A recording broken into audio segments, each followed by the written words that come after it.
Bonjour, je suis Élise Benazet, psychomotricienne, formatrice et professeure de danse.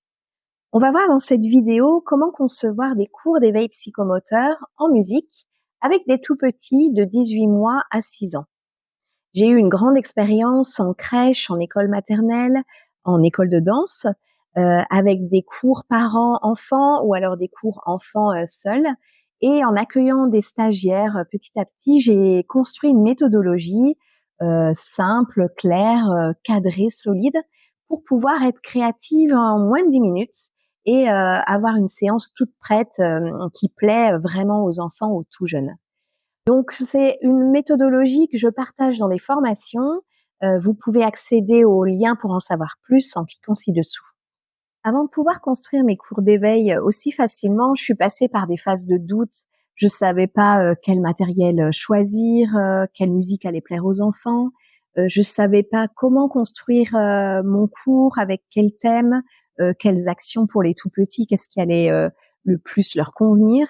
Je me suis posé une multitude de questions et j'ai cherché sur les réseaux sociaux des idées, sur les sites internet, j'ai acheté plein de bouquins et ça m'a pris énormément de temps. Moi, j'ai repris beaucoup les bases essentielles sur corps, espace et temps, la connaissance du schéma corporel, des capacités d'imitation, de compréhension des consignes, d'intérêt pour l'espace et les objets, et aussi comment l'enfant peut connaître le rythme, en avoir une perception, à quel moment il peut répondre à plusieurs consignes, quelles sont ses capacités d'inhibition selon son âge. Une fois qu'on a repris ces bases, c'est important aussi de choisir un matériel bien adapté.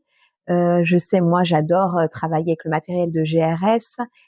Donc, dedans, il y a les rubans, par exemple. On peut acheter des rubans qui vont s'effilocher très vite avec des baguettes très fragiles que les tout petits vont mettre en bouche et abîmer, avec des massues qui vont être un peu lourdes, des ballons qui sont pas forcément adaptés à la taille de la main des enfants. Voilà, donc il faut réfléchir aussi au matériel de base à se constituer sans forcément se ruiner. Au début, on a tendance à aller choisir du matériel complexe pour se dire, se rassurer, ça va être ludique, les enfants vont s'amuser avec tout ça. Mais du matériel simple, ça peut suffire complètement. Ce qui va être important, c'est de l'enrichir avec la musique et l'imaginaire.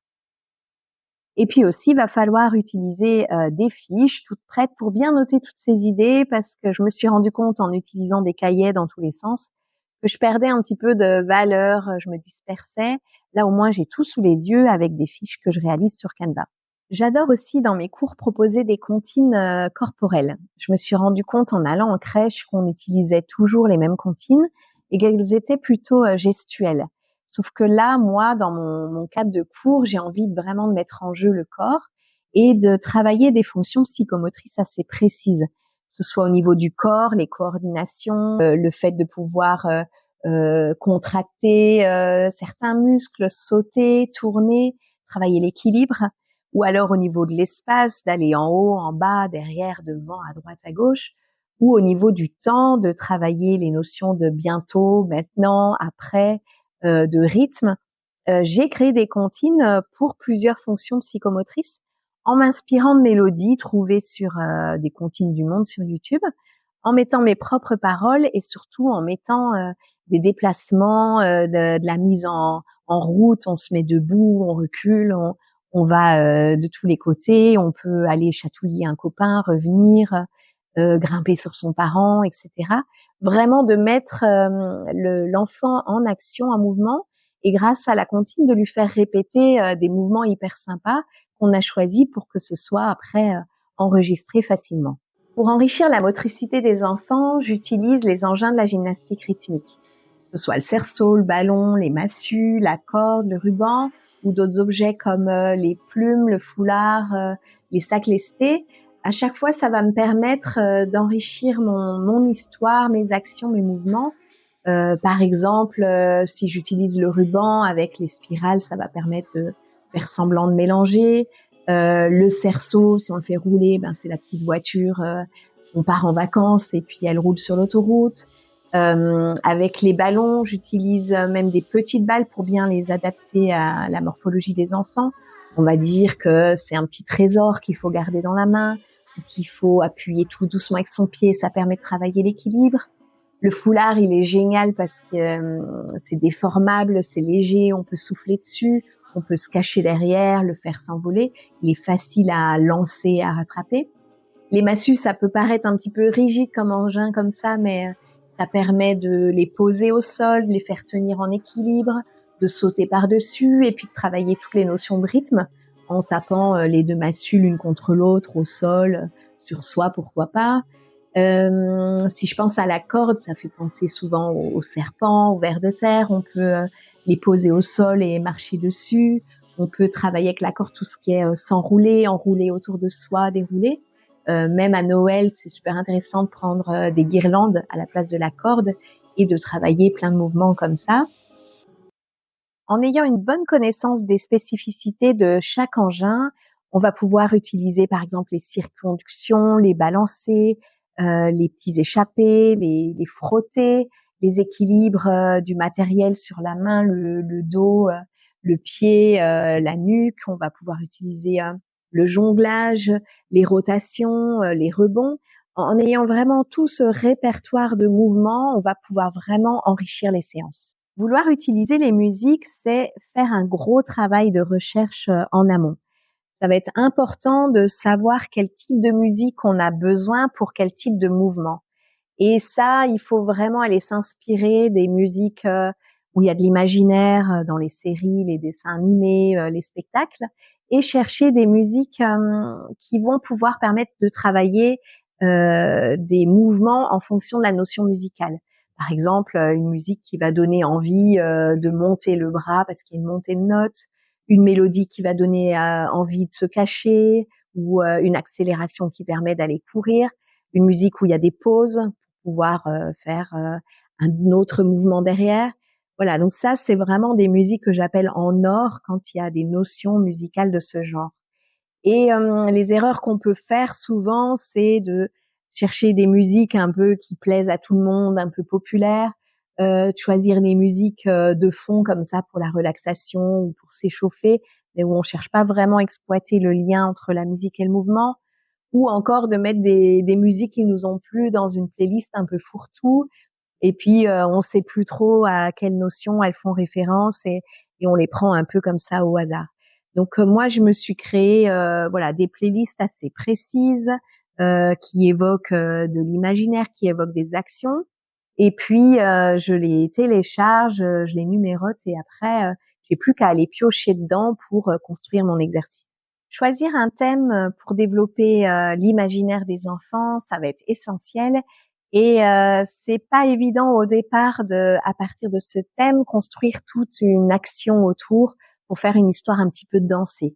Donc moi, j'ai développé une méthode où je me laisse un peu aller, on va dire, où j'associe des verbes en fonction du thème choisi.